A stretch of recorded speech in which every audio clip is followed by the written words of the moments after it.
The afternoon of July 29th, 1944. 1,500 feet above the Norman countryside near Roncey, First Lieutenant William Mackenzie banked his P-47 Thunderbolt into a lazy orbit, watching the road below through broken clouds. At 23 years old, he was a farm kid from Iowa turned fighter pilot, and what he saw through the haze made his hands tighten on the control stick. A German column stretched for miles along the narrow country road, vehicles packed so tight they could barely move, Panthers and Panzer Fours mixed with half-tracks, trucks, and self-propelled guns, all trying to escape the trap that American armor had closed around them near the town of Roncey. Mackenzie keyed his radio, his voice tight with controlled excitement. "Blackjack Leader, this is Hammer 2-3. You need to see this. The entire Second SS Panzer Division is stuck on the road below me. They're not moving. They're sitting ducks." The response came back from Colonel Robert Delashaw, commanding the 405th Fighter Group. "Roger, Hammer 2-3. We see it. All squadrons. This is Blackjack Leader. We've got targets, lots of targets. Load everything you've got and get airborne. This is what we've been training for." For 6 hours from 3:10 in the afternoon until 9:40 that evening, the P-47 Thunderbolts of the 405th Fighter Group would turn a stretch of Norman farmland into a killing ground that would break the back of German resistance in the Cotentin Peninsula. They would destroy 66 tanks, 204 vehicles, and 11 artillery pieces in what ground investigators would later call one of the most devastating air attacks of the entire war. But the weapon that made it possible, the 5-inch high-velocity aircraft rocket that hung beneath their wings, had been dismissed by senior Air Force officers less than a year earlier as too inaccurate, too unreliable, and too dangerous for combat use. The men who flew that afternoon had proven otherwise, transforming a fighter designed for dogfights into the most lethal tank killer in American inventory. This is the story of how American engineers and pilots turned skepticism into slaughter and rewrote the rules of ground attack warfare in the skies above France. If you're enjoying this deep dive into the story, hit the subscribe button and let us know in the comments from where in the world you are watching from today. William Mackenzie had first seen a P-47 Thunderbolt on the flight line at Walterboro Army Airfield, South Carolina, in September 1943, and his initial reaction had been disbelief mixed with something close to horror. The aircraft was massive, easily twice the size of any fighter he had trained in, with a nose that looked like it belonged on a locomotive and a bulk that seemed to defy every principle of aerodynamics. The other pilots in his squadron, young men who had grown up on barnstorming, demonstrations and newsreel footage of sleek fighters dueling in European skies, shared his skepticism. "That thing is supposed to be a fighter?" Second Lieutenant Robert Hammond from Texas had asked, walking around the P-47's bulbous fuselage. "It looks like somebody tried to build a fighter and a truck at the same time and couldn't decide which one to finish." The Republic P-47 Thunderbolt was, by any measure, an outlier among World War II fighter aircraft. With an empty weight of 10,000 pounds and a loaded weight that could exceed 17,500 pounds, it was the heaviest single-engine fighter in service with any Air Force. The massive Pratt & Whitney R2800 double Wasp engine, producing over 2,000 horsepower, required a 4-bladed propeller 13 feet in diameter just to absorb the power.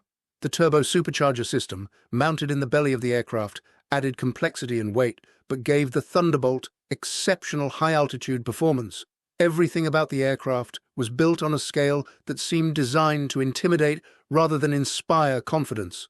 But Mackenzie's squadron commander, Major Frederick Hook, had served with the 8th Air Force in England before being reassigned to train the 405th Fighter Group, and he understood what his pilots were seeing. "Gentlemen," Hook had told them during their first briefing, "I know what you're thinking. This thing is too big, too heavy, too slow. You're looking at it and wondering how it's supposed to fight German fighters that can outturn anything we've got. And you know what? You're right. It can't outturn an Focke-Wulf or a Messerschmitt. It's not supposed to." Hook had clicked through slides showing P-47s in combat over Europe, their 850 caliber machine guns spitting fire, their thick wings absorbing punishment that would have shredded lighter aircraft. The Thunderbolt is built to do two things better than any fighter in the world, he continued. First, it can dive like a piano, falling out of a building. And when it pulls out of that dive, it's going 450 miles per hour with enough momentum to climb right back up to altitude. Second, it can take damage that would kill any other aircraft and still bring its pilot home. I've seen Thunderbolts land with half their tails shot away, with cylinders blown off their engines, with control surfaces hanging by cables. They keep flying. The tactical doctrine Hook taught was based on energy fighting, using the P-47's exceptional dive performance and high-speed maneuverability to attack enemy aircraft from above, make a single devastating pass with 850 caliber machine guns, then extend away at high speed before climbing back to altitude for another attack. The Thunderbolt's rolling rate, the speed at which it could rotate around its longitudinal axis, was exceptional, allowing skilled pilots to evade attacks by rolling inverted and pulling into a split S maneuver, faster than pursuing fighters could follow. In the hands of pilots who understood its strengths and avoided its weaknesses, the Thunderbolt had compiled an aerial kill ratio of better than 4-1 against Luftwaffe fighters over Europe. But by July 1944, the role of the P-47 in the European theatre was changing in ways that the aircraft's original designers had never envisioned.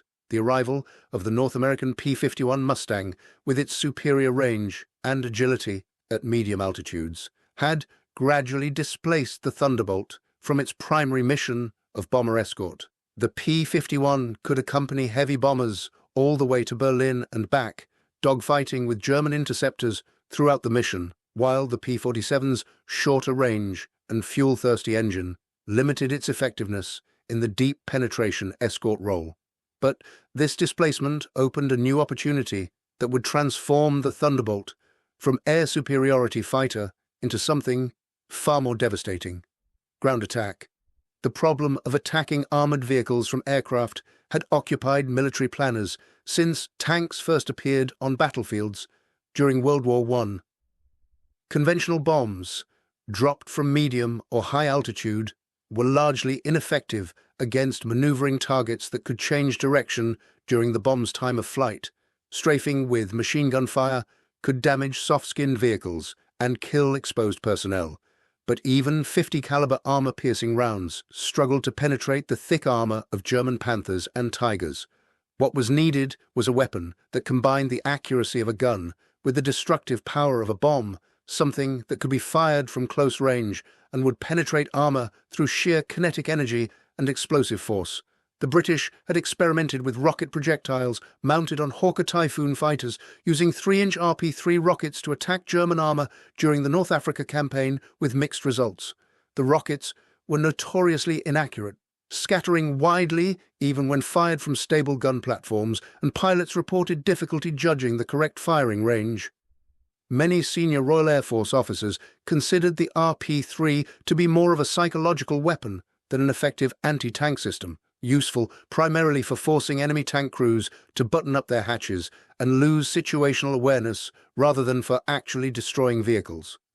American ordnance engineers, observing the British experiments, believed they could do better. The development of the high-velocity aircraft rocket, known by its acronym HVAR and nicknamed Holy Moses by pilots who fired it in combat, began in 1943 at the California Institute of Technology under a contract from the National Defense Research Committee. The goal was to create a rocket projectile that would combine greater accuracy, higher velocity, and improved penetration compared to existing designs. The result was a 5-inch diameter rocket weighing 140 pounds, with a solid fuel motor that could accelerate the projectile to 1,400 feet per second, giving it roughly 3 times the kinetic energy of contemporary rockets. The HVAR's aerodynamic design incorporated stabilizing fins that deployed after launch, giving the rocket a flatter trajectory and better accuracy than tube-launched weapons like the smaller M8 bazooka rocket. The warhead, containing 21 pounds of Composition B explosive, was designed to penetrate armor through a combination of kinetic impact and blast effect. In testing against captured German tanks, engineers found that a direct hit from an HVAR could penetrate up to 4 inches of armor plate, more than enough to destroy the side or rear armor of even heavy German tanks like the Panther or Tiger. But translating successful test-range performance into combat effectiveness required solving a host of practical problems. The rockets had to be mounted on aircraft in a way that didn't interfere with flight characteristics or create dangerous asymmetric loads if one rack failed to fire. Pilots had to learn to judge firing ranges without sophisticated computing gun sights, since the HVAR's ballistic trajectory was completely different from bullets or conventional bombs. Most challenging was the cultural resistance within the Army Air Forces to the entire concept of fighter-bomber operations. Many senior officers, including some at the highest levels of command, believed that fighters should fight other fighters and leave ground attack to dedicated bomber aircraft. Using expensive, sophisticated fighters to attack trucks and tanks seemed like a waste of resources that should be focused on achieving air superiority. This attitude was reinforced by early combat experiences that suggested fighter bombers were vulnerable to ground fire and suffered higher casualty rates than fighters operating at medium or high altitude. Captain James Reynolds, an ordnance officer assigned to the 405th Fighter Group, had witnessed this resistance firsthand during a presentation at 9th Air Force Headquarters in March 1944. Reynolds had prepared detailed briefings on the HVAR's capabilities, complete with gun camera footage from test flights showing rockets destroying tank hulks at ranges where machine gun fire would have been ineffective. His presentation was met with polite skepticism from colonels and generals who questioned whether fighters could actually locate and identify targets in the chaos of ground combat, whether pilots could survive long enough at low altitude to deliver attacks, and whether the entire concept was simply reinventing capabilities that existing dive bombers and medium bombers already provided. One brigadier general had asked the question that cut to the heart of the issue. "Captain, your rockets might work fine on a test range against stationary targets, but combat isn't a test range. German tankers aren't going to sit still while your pilots line up their shots. They're going to be moving, shooting, hiding in tree lines and buildings. And every time your P-47s come down to attack altitude, they're going to fly through curtains of anti-aircraft fire from 20mm cannons, 37mm guns, and every rifle-caliber machine gun the Germans can bring to bear. How many pilots are you willing to lose to kill one tank?" Reynolds' answer had been carefully prepared but diplomatically phrased. "Sir, the question isn't whether we'll take losses conducting ground attack operations. The question is whether the losses we prevent by destroying enemy armor before it can engage our ground forces justify the risks to our pilots. A single Panther tank can knock out multiple Shermans before being destroyed. If we can eliminate that Panther from the air, we save American tank crews and infantrymen. The mathematics are harsh but straightforward. We trade fighter-bomber losses for ground force survival." The argument had been academically sound, but emotionally unsatisfying to officers who remembered losing pilots to ground fire during early interdiction missions. The meeting had ended without a clear decision, and Reynolds had left headquarters convinced that the HVAR program would die in the bureaucratic machinery of institutional resistance. But the Normandy invasion changed everything. The desperate fighting in the Bocage country of northern France, where German tank units could hide in the dense hedgerows and ambush American armor at point-blank range, created an urgent need for weapons that could locate and destroy enemy vehicles before they could engage friendly forces. Traditional artillery support was often delayed by poor communications and the difficulty of accurately directing fire onto hidden targets. Medium bombers, like the B-26 Marauder, could attack known German positions, but their bombs were too inaccurate and too slow responding to address immediate threats developing on the fluid battlefield. Fighter bombers, operating at low altitude with direct radio contact to ground controllers, could respond to target calls within minutes and deliver precise attacks against specific vehicles or positions. The P-47, with its exceptional durability and heavy armament, proved ideally suited for this role. The aircraft's thick wings and robust construction allowed it to absorb small arms fire and light flak that would have destroyed lighter fighters. The radial engine, air-cooled and capable of running even with multiple cylinders shot away, continued producing power long after liquid-cooled inline engines would have seized and failed. Pilots who flew P-47s developed a confidence in their aircraft that bordered on reverence, trusting the Thunderbolt to bring them home even after sustaining battle damage that looked catastrophic. By late June 1944, most P-47 groups operating with the 9th Air Force had been equipped with wing racks capable of carrying two 500-pound bombs or 10 HVAR rockets, 5 mounted beneath each wing on zero-length launch rails. The installation was remarkably simple compared to the complex bomb release mechanisms used on dedicated attack aircraft, consisting mainly of steel rails that held the rockets at a slight downward angle and electrical firing circuits that allowed the pilot to salvo all 10 rockets simultaneously, or fire them individually or in pairs. The first combat trials with HVARs had produced mixed results that did nothing to reduce institutional skepticism. Pilots, accustomed to aiming machine guns, which fired in straight lines, affected only by minor bullet drop at typical engagement ranges, struggled with the rocket's ballistic trajectory. An HVAR fired from an aircraft traveling 300 miles per hour at an altitude of 1,000 feet would follow a complex arc influenced by the aircraft's forward velocity, gravity, and the rocket's own thrust and drag. Judging the correct aim point required practice and an intuitive feel for three-dimensional trajectories that some pilots never developed. Lieutenant Mackenzie had fired his first HVRs at a practice range near Picqueville, France, just days after the 405th Fighter Group moved onto the continent.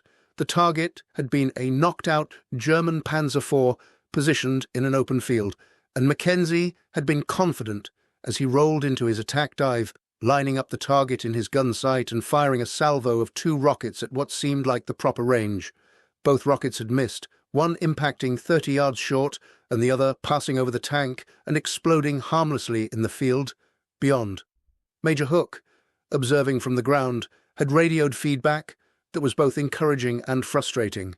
Good dive angle, good airspeed, but you're thinking like a gunner, not a rocket pilot. The HVAR isn't a bullet. It's got its own trajectory. You need to aim lower than you think, let the rocket's motor carry it up into the target, and get closer. Much closer. 200 yards, not 500. Over the next week, Mackenzie and his squadron mates had flown dozens of practice attacks, gradually developing the muscle memory and visual references that allowed them to place HVARs on target with acceptable accuracy. They learned to attack from shallow dive angles of 15 to 20 degrees using the aircraft's forward velocity to flatten the rocket's trajectory.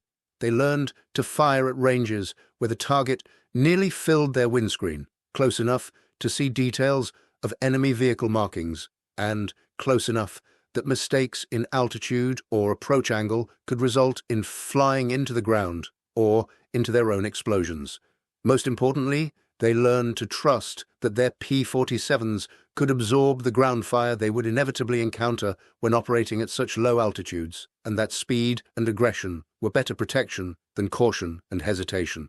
By late July, as Operation Cobra, the American breakout from the Normandy beachhead, gathered momentum.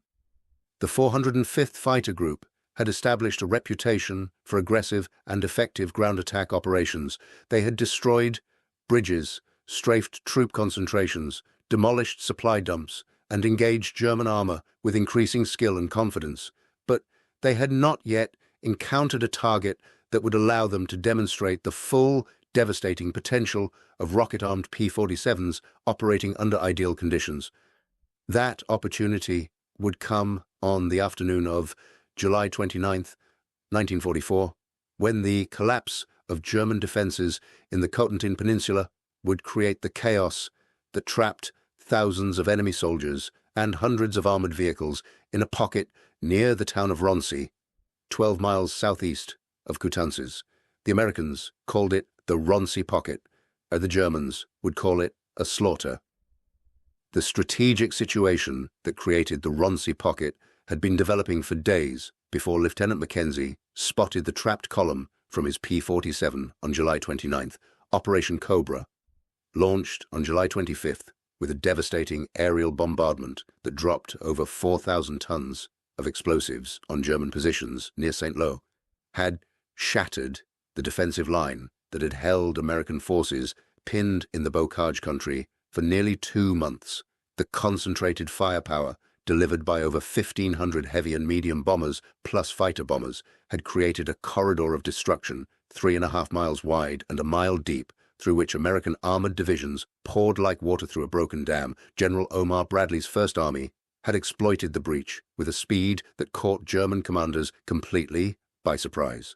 The 2nd and 3rd Armored Divisions, spearheaded by aggressive reconnaissance units that pushed deep behind German lines before the enemy could establish new defensive positions, had advanced over 30 miles in 4 days. By July 28th, American armor had reached the approaches to Avranches, the critical road junction that controlled access to Brittany and the open terrain of central France.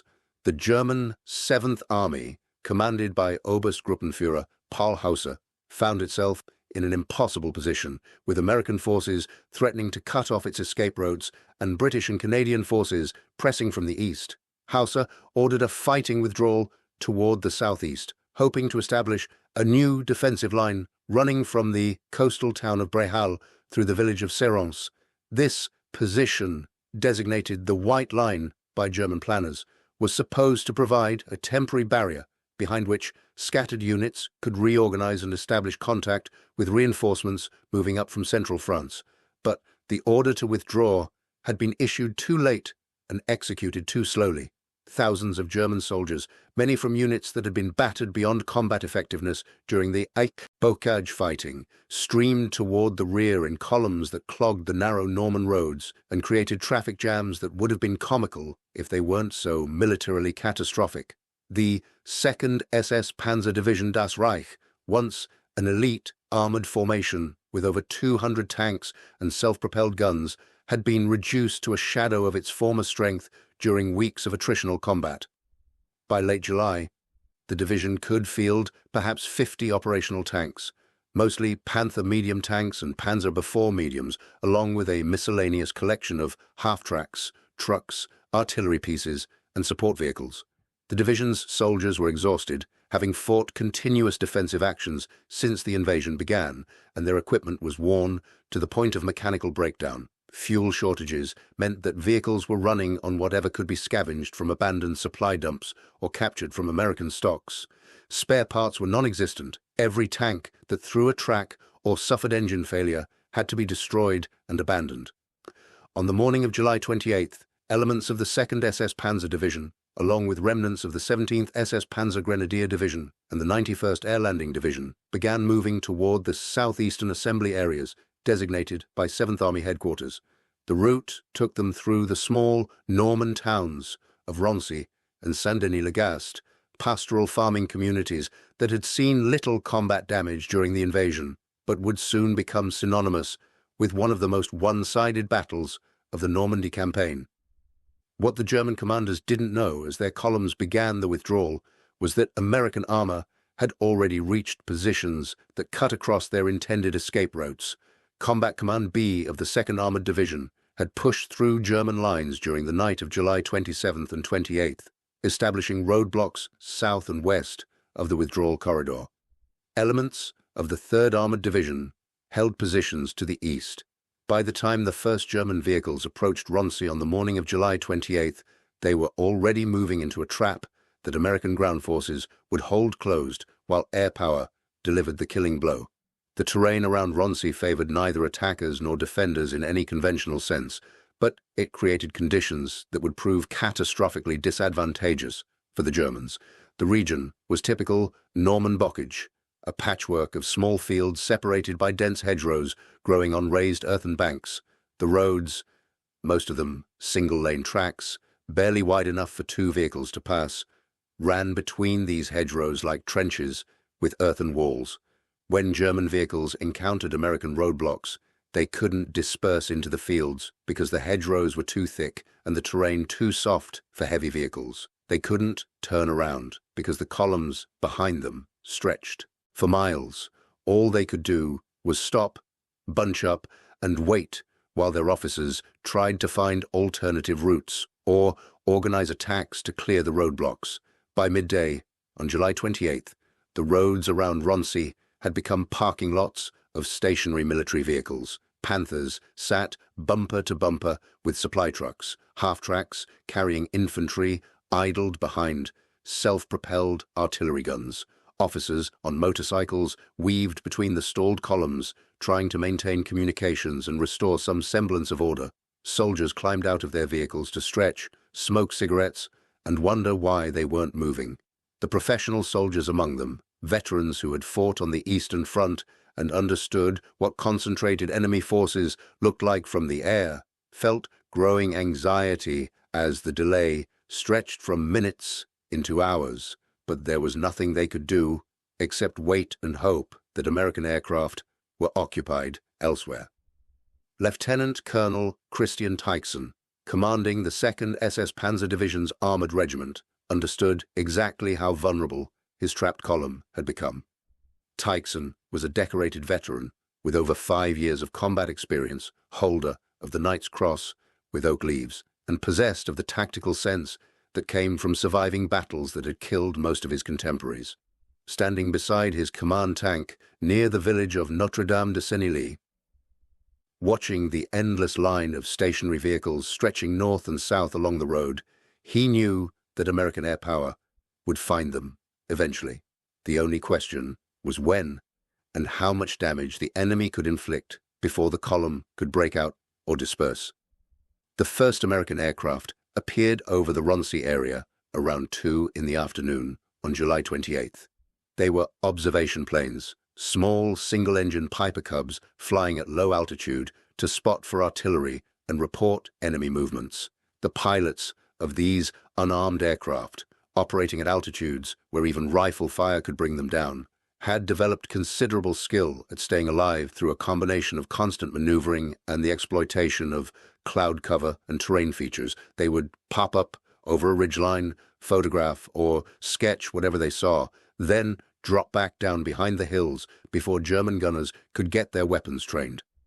What the observation pilots saw that afternoon exceeded anything in their experience. One pilot, Captain Thomas Wright, flying for the 2nd Armored Division, would later write in his after-action report that the German column appeared to contain, quote, every vehicle in the Wehrmacht, stretched along the roads in concentrations he had previously seen only in parking areas behind friendly lines. Wright radioed his findings to division headquarters, carefully noting grid coordinates and describing the types and numbers of vehicles visible from his vantage point.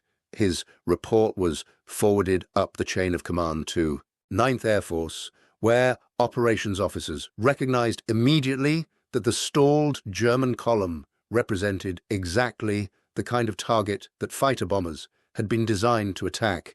The 405th Fighter Group received its mission orders at 2:45 in the afternoon.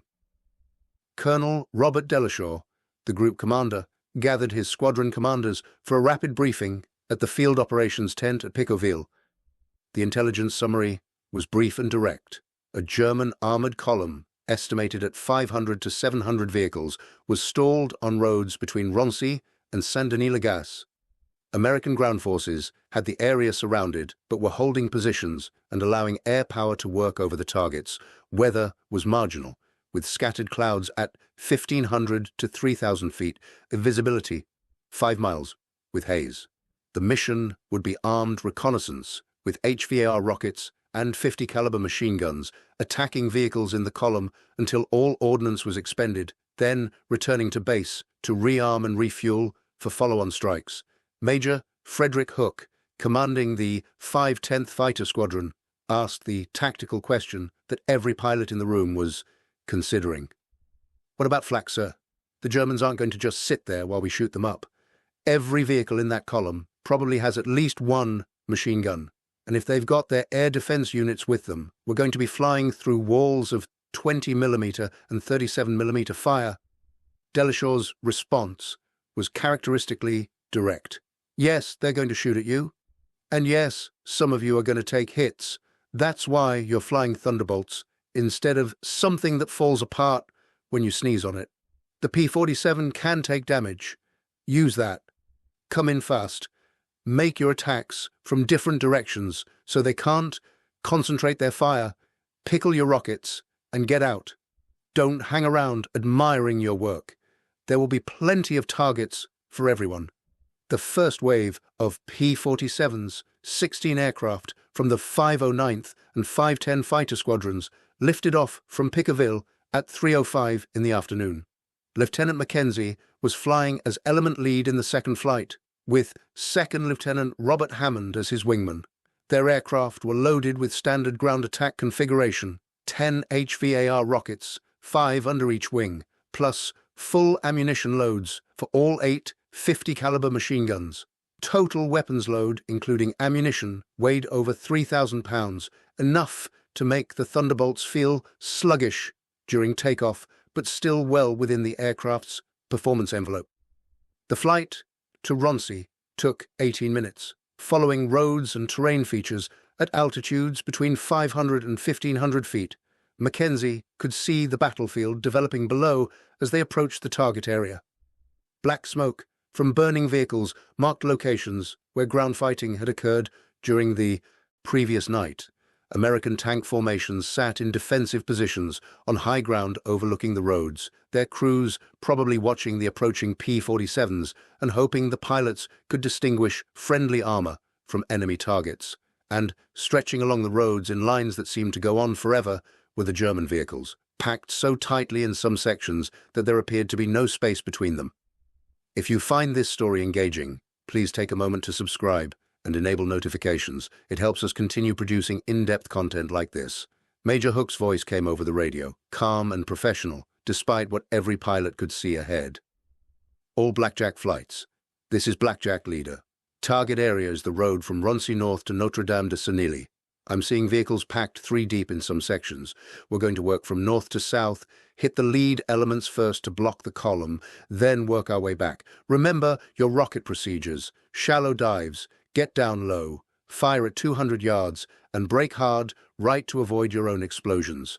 Watch for flak, watch for each other, and let's make this count. The first attack run began at 3:10 in the afternoon. Hook led his flight into a shallow dive from 1,500 feet. Throttles advanced to build airspeed to over 300 miles per hour. The German column grew larger in his windscreen, individual vehicles resolving from a general mass into specific targets. Panthers, half-tracks, trucks, all sitting stationary on the road with nowhere to go. At 500 feet altitude and closing on his aim point, Hook selected salvo fire on his rocket panel and pressed the firing button. 10 HVAR rockets leaped from their launch rails with a sound like tearing canvas, amplified to thunderous volume. The rockets accelerated rapidly, their solid fuel motors burning with brilliant white flames that left trails of smoke across the sky. Hook's aim had been accurate, his shallow dive angle and firing range calculated correctly from dozens of practice attacks. 8 of the 10 rockets impacted within a 50-yard radius of his aim point, 2 of them scoring direct hits on a Panther tank positioned at the head of the column. The HVAR warheads, each containing 21 pounds of high explosive, detonated with sharp cracks that echoed across the countryside. The Panther that took 2 direct hits simply disappeared in a ball of orange flame and black smoke, its ammunition cooking off seconds later in a secondary explosion that sent the turret cartwheeling through the air. Other rockets hit trucks and a half-track, tearing through thin armor and soft skin with devastating effect. The entire front section of the German column erupted in flames and smoke as Hook pulled up sharply and broke right, his P-47 climbing away at 400 miles per hour, while tracers from German machine guns reached up toward where he had been moments before. The rest of Hook's flight followed. In rapid succession, each pilot lining up on different sections of the column, firing rockets, then breaking away as explosions blossomed across the target area.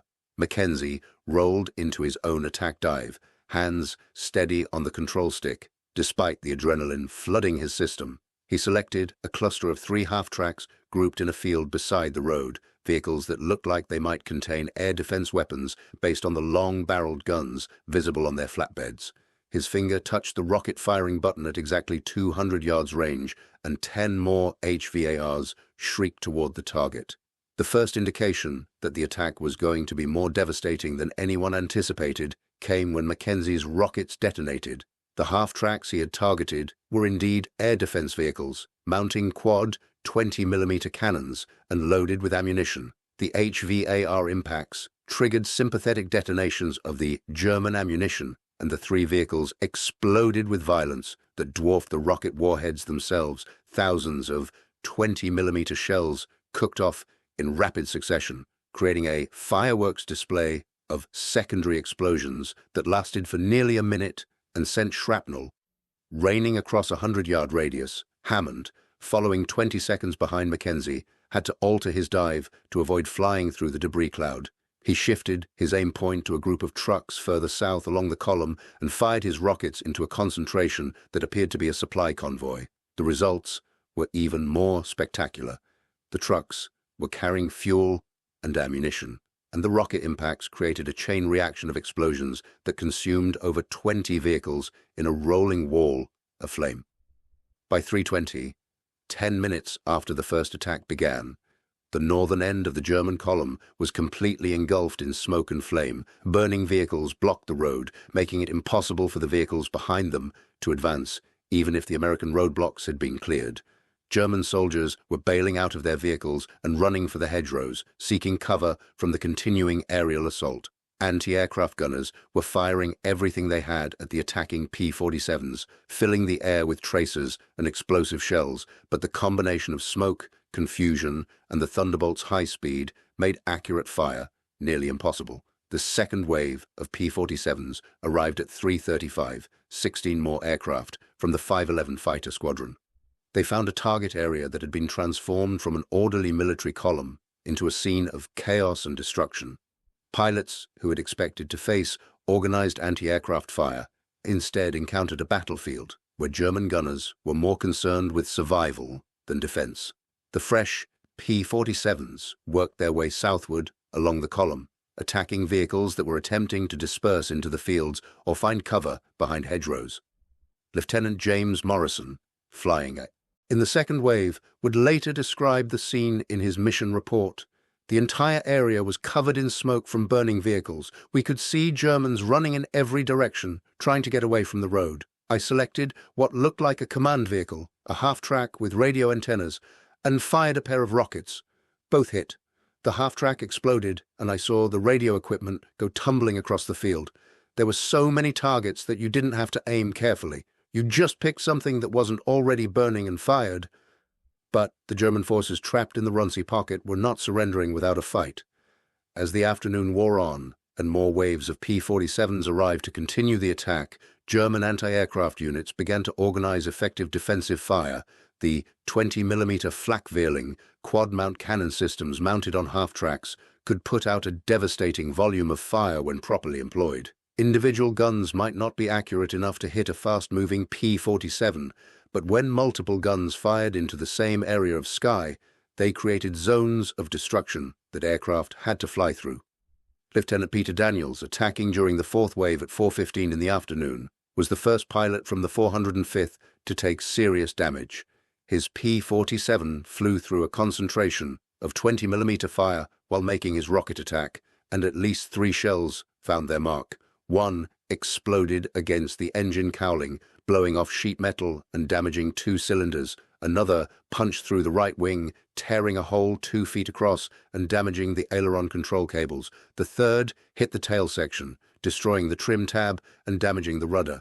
Daniels felt the impacts as sharp jolts through the airframe, followed immediately by vibration from the damaged engine and loss of control authority from the damaged flight surfaces.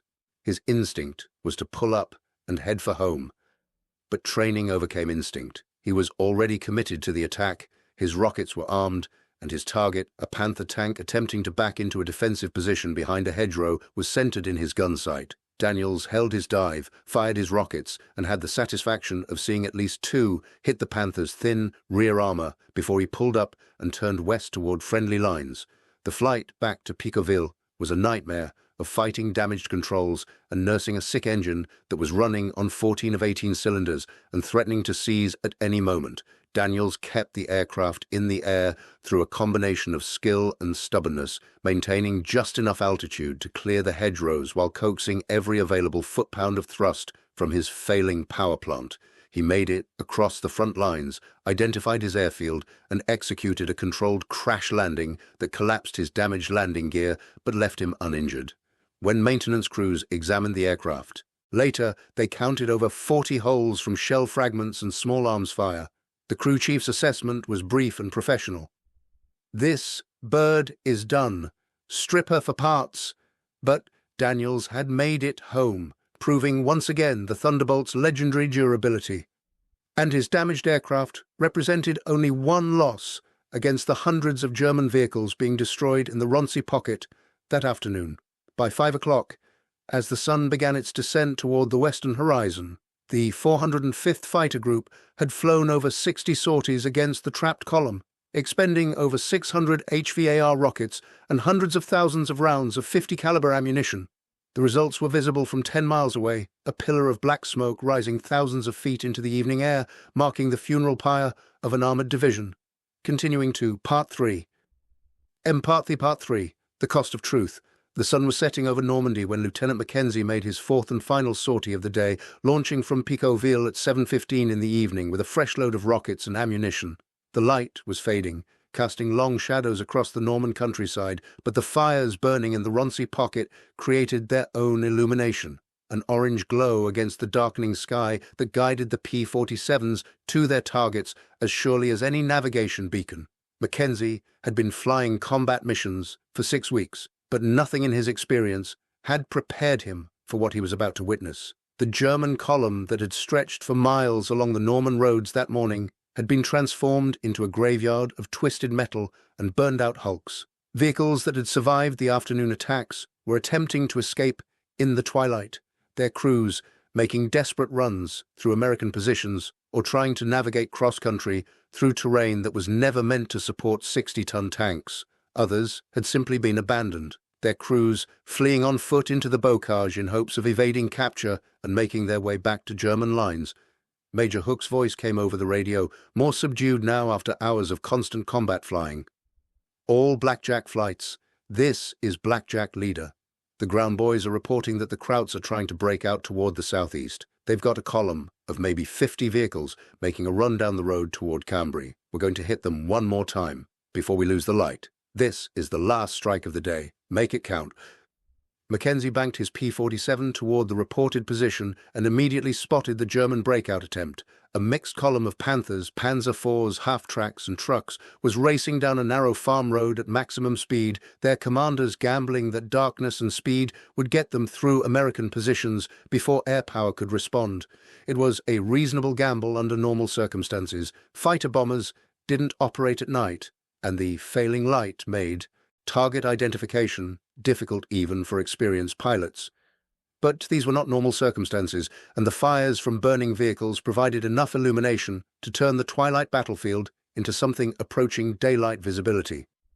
The attack on the breakout column was the most intense action of the entire day. The German vehicles were moving fast, making them more difficult targets than the stationary column had been, but they were also completely exposed on the open road with no cover and no opportunity to disperse. The P-47s came in low, below 500 feet, firing their rockets at point-blank range and following up with strafing runs that raked the column from end to end with 50 caliber fire.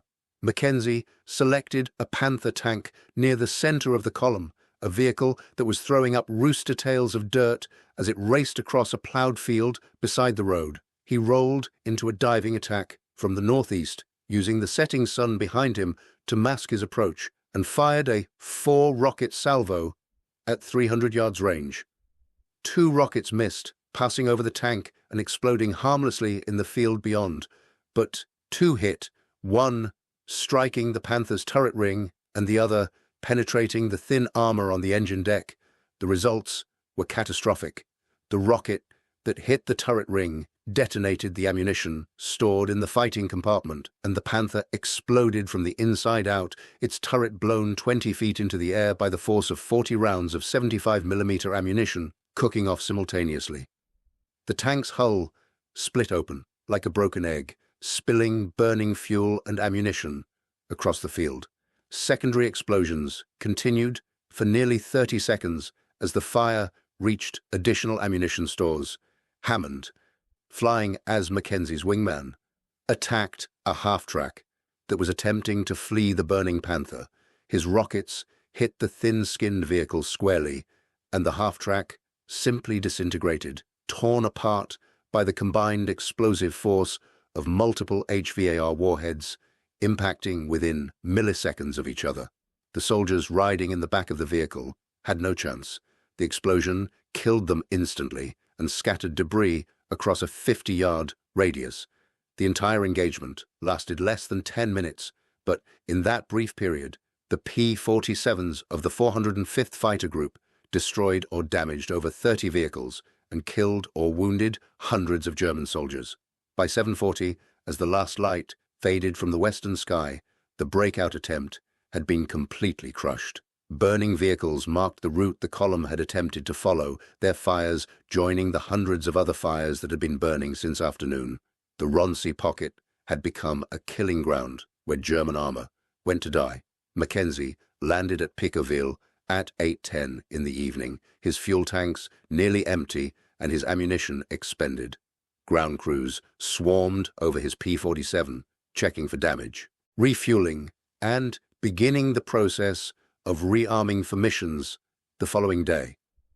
Mackenzie climbed out of the cockpit on legs that felt like rubber after nearly 6 hours of flying, 4 combat sorties, and more adrenaline than any human body was designed to process in a single day. He stood beside his aircraft for a moment, hands resting on the warm metal of the fuselage, feeling the familiar vibration as the big Pratt & Whitney engine ticked and cooled in the evening air.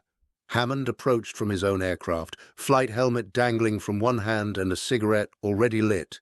His face was pale despite the summer tan all the pilots had developed, and his hands were shaking slightly from exhaustion and reaction. "Mac," he said quietly, "I've never seen anything like that. We must have killed thousands of them today. Thousands. I keep seeing that half-track exploding. The one I hit during the last run. There were men in that thing. They were trying to escape, and I just vaporized them." Mackenzie didn't have an answer that would make either of them feel better about what they had done. The training had prepared them for dogfights against enemy fighters, aerial combat where both sides had equal chances, and the better pilot won. Nobody had prepared them for the psychological reality of attacking ground targets, of firing rockets into vehicles packed with human beings who had no defense except hope and speed. The fact that those human beings were enemy soldiers, that they would have killed Americans without hesitation given the opportunity, didn't change the visceral reality of what the P-47 pilots had done that afternoon. What they had done was win a battle that would have cost thousands of American lives if it had been fought on the ground. The tanks destroyed in the Roncey pocket were tanks that wouldn't ambush American columns during the drive across France. The soldiers killed or captured were soldiers who wouldn't man defensive positions at the German border. The mathematics were clear, even if the morality was complicated. War reduced everything to arithmetic, and the arithmetic of the Roncey attack favored the Allied cause by margins that couldn't be disputed. The full accounting of the day's destruction came in reports compiled over the following week as intelligence officers interviewed pilots, examined gun camera footage, and coordinated with ground units that had moved through the Roncey area once organized German resistance had collapsed. The numbers were staggering, even by the standards of modern mechanized warfare. The 405th Fighter Group had flown 73 sorties over 6.5 hours, from 3:10 in the afternoon until 9:40 in the evening. They had expended over 700 HVAR rockets and approximately 300,000 rounds of 50 caliber ammunition.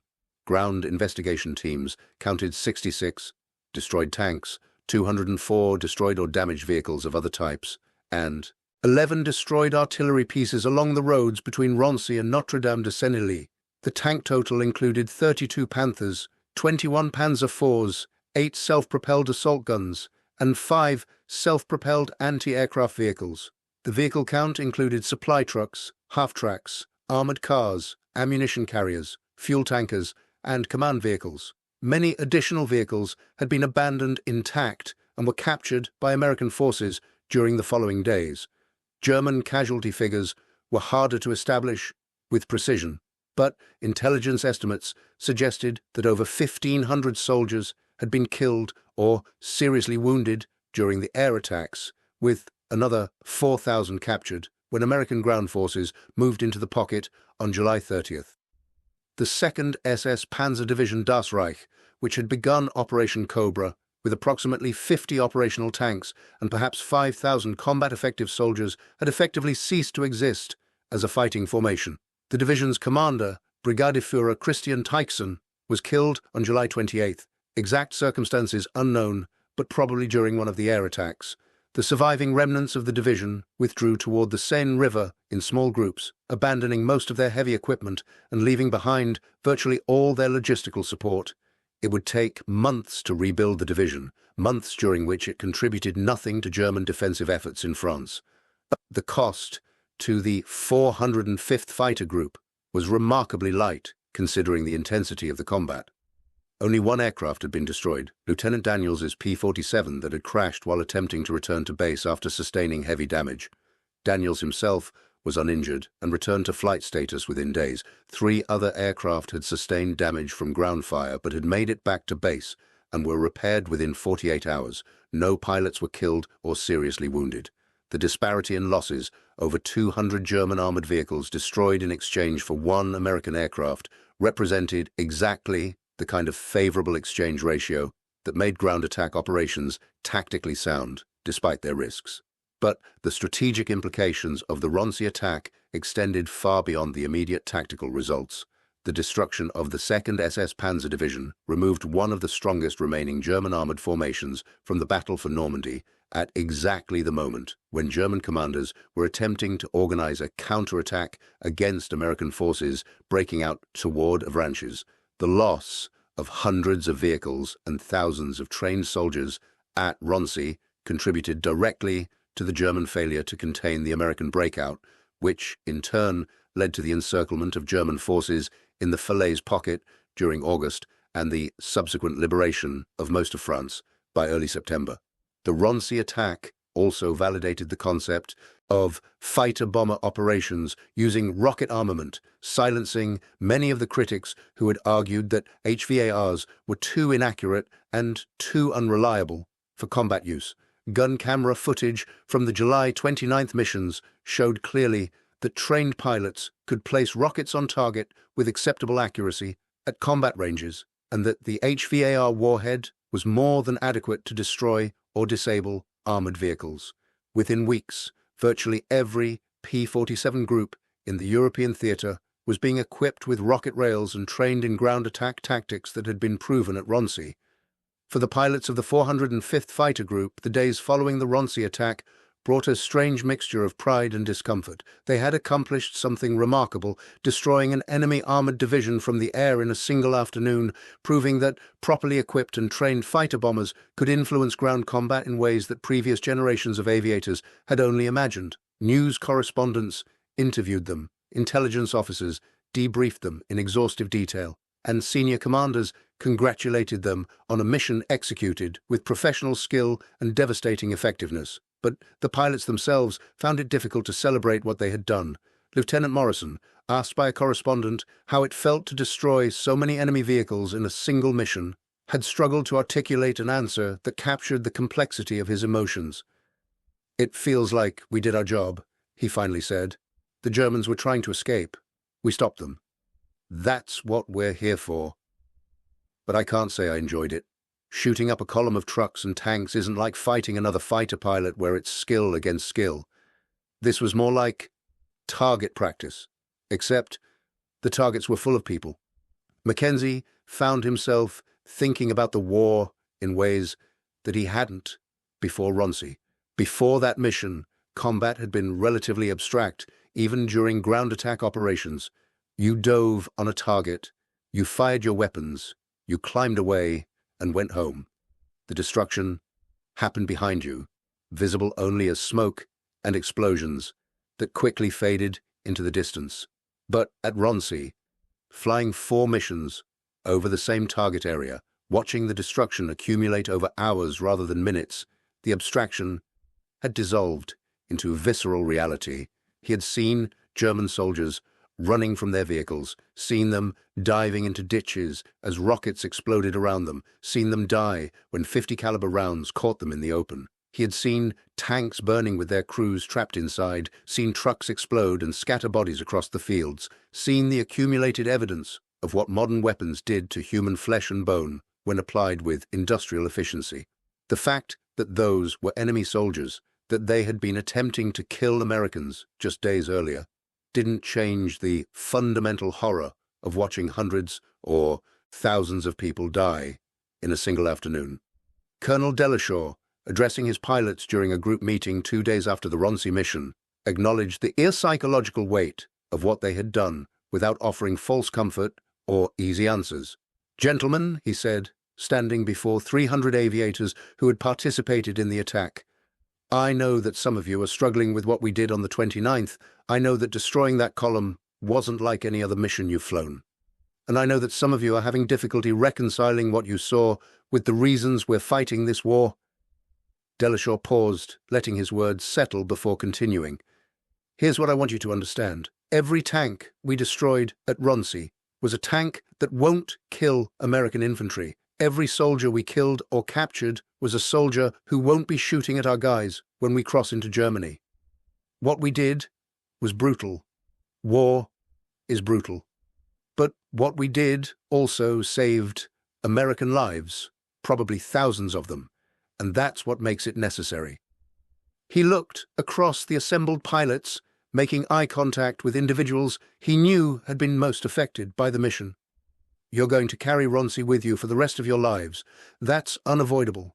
What you did there was too significant, too intense, to just forget about or set aside, but you need to carry it as proof that you did your duty, that you used the weapons and training we gave you to protect your fellow soldiers and help win this war. That's not nothing. That's everything." The group was quiet after Delashore finished speaking. There were no questions, no requests for clarification. The pilots understood what he was telling them, even if understanding didn't make the memories easier to bear. They would continue flying ground attack missions, would continue destroying enemy vehicles and killing enemy soldiers, because that was their duty and because the alternative was allowing those enemies to kill Americans. The moral equation was clear, even if the emotional reality was complicated. The technical lessons learned from Roncey were incorporated into tactical doctrine with remarkable speed. Intelligence officers produced detailed reports analyzing what had worked and what could be improved during the attack. The HVAR rockets had proven more effective than anticipated, with hit rates approaching 40% when fired from optimal ranges and dive angles. The 5-inch warhead was confirmed as adequate to penetrate the side and rear armor of all German tank types encountered in Normandy and more than adequate to destroy soft-skinned vehicles and light armor. Pilots reported that the most effective attack profile involved shallow dives of 15 to 20 degrees from altitudes between 1,200 and 1,500 feet, with rocket release at ranges between 200 and 300 yards. Firing at closer ranges increased accuracy, but also increased the risk of flying through debris from the explosions or being caught by ground fire at vulnerable low altitudes. Firing at longer ranges reduced the risk, but also reduced hit probability to levels where rockets became waste of ordnance. The P-47's durability had once again proven to be its greatest asset during ground attack operations. Multiple aircraft had absorbed hits from 20mm and 37mm anti-aircraft fire and still made it home. The radial engine's tolerance for battle damage was particularly notable, with several aircraft landing successfully despite having multiple cylinders shot away or cooling fins destroyed. One pilot brought his Thunderbolt home with over 60 holes in the wings and fuselage, including one 20mm hit that had penetrated the cockpit area and destroyed his radio without injuring him. But the mission had also revealed vulnerabilities that needed to be addressed. Several pilots reported that smoke from burning vehicles had obscured targets during later attacks, making it difficult to distinguish destroyed vehicles from those that were still viable targets. The recommendation was to attack from multiple directions simultaneously when possible, preventing smoke from one engagement from drifting across other target areas. Additionally, pilots noted that German anti-aircraft fire had become more organized and effective as the attack progressed, suggesting that future missions should hit targets as quickly as possible before defenders could coordinate their response. By early August 1944, as American forces raced across France in the pursuit that would become known as the Dragoon Offensive, the tactics proven at Roncey had been disseminated throughout the 9th Air Force. Every P-47 group was equipped with HVAR rockets and trained in ground attack profiles. The results were devastating for German forces attempting to retreat in organized columns. Roads throughout northern France became killing grounds where fighter bombers destroyed hundreds of vehicles per day, turning the German withdrawal into a rout that cost the Wehrmacht more equipment and trained personnel than any other phase of the Normandy campaign. The strategic impact was profound. German Panzer divisions that had entered the Normandy battle with hundreds of tanks emerged from France with dozens or less. Infantry divisions lost their transport vehicles and heavy weapons, reducing them to light infantry that could hold positions but lacked the mobility and firepower to mount effective counterattacks.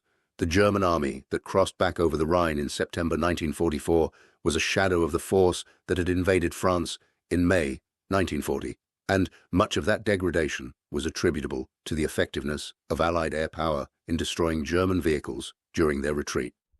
Lieutenant Mackenzie flew combat missions until April 1945, accumulating over 200 combat hours and participating in dozens of ground attack operations from Normandy to the Rhine. He was awarded the Distinguished Flying Cross for his actions at Roncey and the Air Medal with 3 oak leaf clusters for sustained combat operations.